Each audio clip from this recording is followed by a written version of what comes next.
We had a medical company in Europe that designed and manufactured ultrasound machines.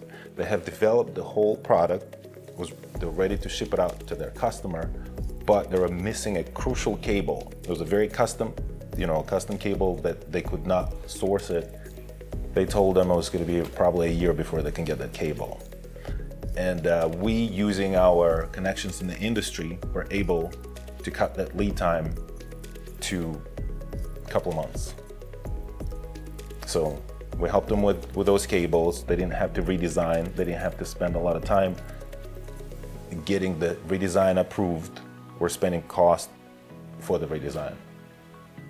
This is why we're here. This is what we specialize in, to make sure that those gaps are as small as possible or non-existent.